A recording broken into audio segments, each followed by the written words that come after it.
Assalamualaikum warahmatullahi wabarakatuh. Selamat siang anak-anak. Semoga kita semua selalu dalam lindungan Allah Subhanahu wa taala. Sebelum memasuki pelajaran pertama hari ini, izinkan Ibu terlebih dahulu untuk memperkenalkan diri.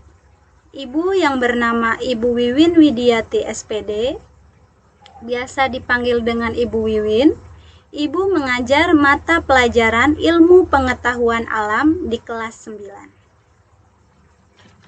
Pada pertemuan hari ini,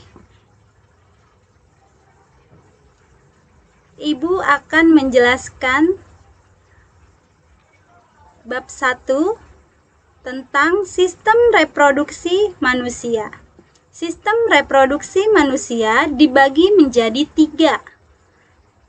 Yang pertama, sistem reproduksi pada pria. Yang kedua, sistem reproduksi pada wanita. Dan yang terakhir, penyakit pada sistem reproduksi manusia.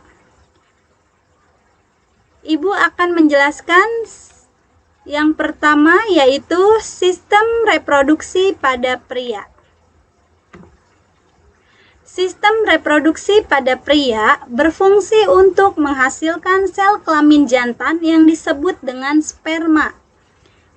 Sistem reproduksi ini merupakan salah satu komponen sistem tubuh yang penting meskipun tidak berperan dalam homeostatis dan esensial bagi kehidupan.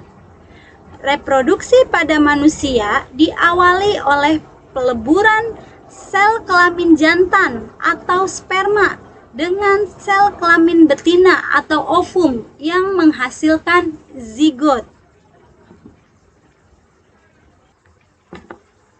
Berdasarkan kepemilikan alat kelaminnya, manusia dikelompokkan menjadi organisme yang bersifat gonokoris atau satu individu memiliki satu alat kelamin.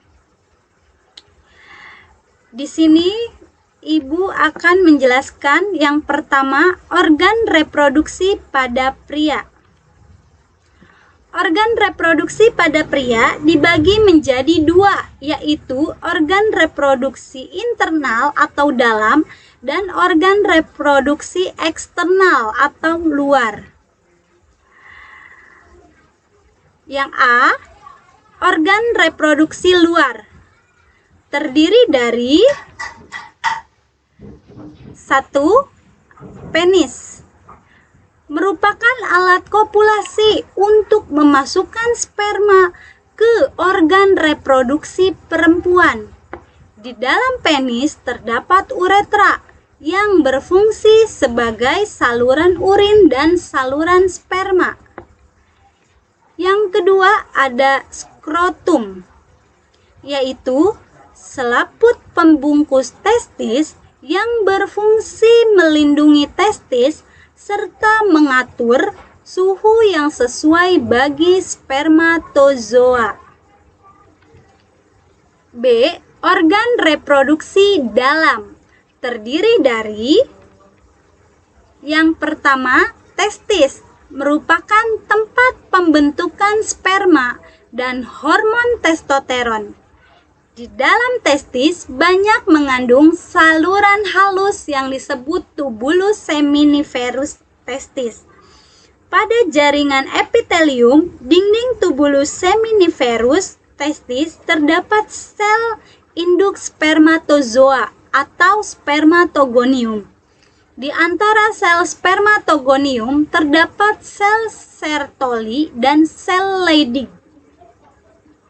Kedua, epididymis merupakan saluran yang keluar dari testis dan berfungsi untuk menyimpan sperma sementara dan mematangkan sperma. 3. Ada vas deferens, adalah saluran yang berbentuk tabung dan berfungsi menyalurkan sperma ke vesikula seminalis dan sebagai tempat penampungan sperma. Proses pematangan dan penyimpanan sperma atau ductus deferens mendorong sperma dengan bergerak secara peristaltik lambat ke vesikula seminalis. Sedangkan di saat ejakulasi akan bergerak cepat dan kuat sehingga sperma keluar dengan menyembur. Yang keempat, saluran ejakulasi merupakan saluran pendek yang menghubungkan vesikula seminalis dengan uretra. Yang kelima, uretra adalah saluran yang terletak dalam penis. Fungsi uretra adalah sebagai tempat keluarnya sperma dan tempat keluarnya urin. 6. Ada kelenjar pada organ reproduksi pria.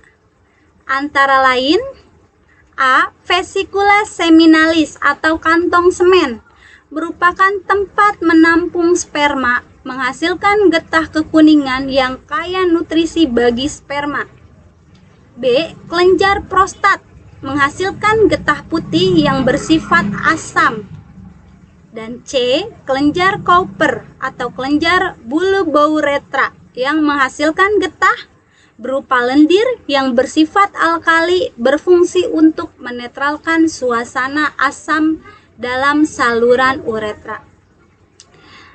Di sini Ibu sudah menampilkan gambar organ reproduksi pada pria. Bisa kalian perhatikan, ada bagian-bagiannya, ada bentuknya.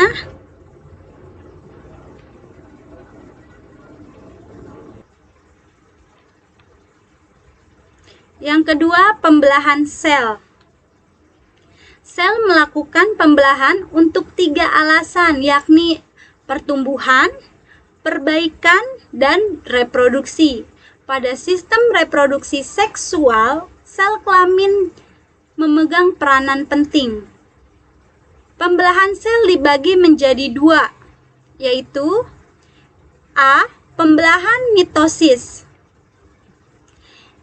Mitosis yaitu pembelahan sel yang menghasilkan 2 sel anakan. Kedua sel anakan itu memiliki karakter yang identik secara genetik dengan sel induk, termasuk dalam jumlah kromosom. Jumlah kromosom sel anakan itu adalah diploid atau 2N, yaitu sel-sel yang jumlah kromosomnya berpasangan. Fase-fase pembelahan mitosis yaitu ada profase, metafase, anafase, dan telofase.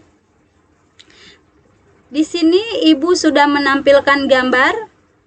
Kalian bisa mengamati gambar proses pembelahan mitosis.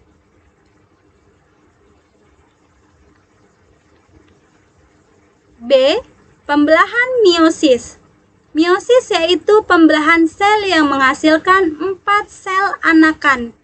Masing-masing sel anakan memiliki separuh dari jumlah kromosom sel indukan.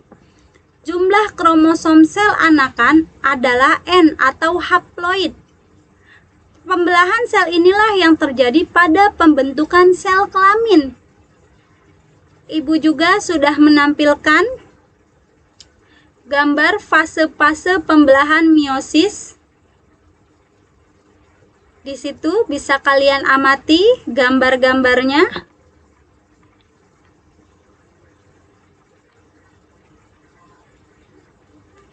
Ketiga, proses pembentukan sperma atau spermatogenesis. Spermatogenesis adalah proses pembentukan sperma tubulus seminiferus testis. Spermatogenesis dipengaruhi oleh hormon FSH dan LH. Tahapan-tahapan spermatogenesis sebagai berikut. A. Spermatogonium atau sel indukan sperma yang bersifat diploid. Membelah mitosis menjadi spermatosit primer atau diploid. B. Spermatosit primer membelah secara meiosis 1 menghasilkan 2 spermatosit. C. Setiap spermatosit sekunder akan membelah secara meiosis 2 untuk menghasilkan 2 spermatid yang haploid. 3. D. Sel-sel spermatid akan berdiferensiasi menjadi spermatozoa atau sperma. Di sini terdapat gambar fase-fase pembelahan spermatogonium. Bisa kalian lihat. Sekian pembelajaran ilmu pengetahuan hari ini. Tugasnya jangan lupa dikerjakan. Ibu akhiri. Wassalamualaikum warahmatullahi wabarakatuh.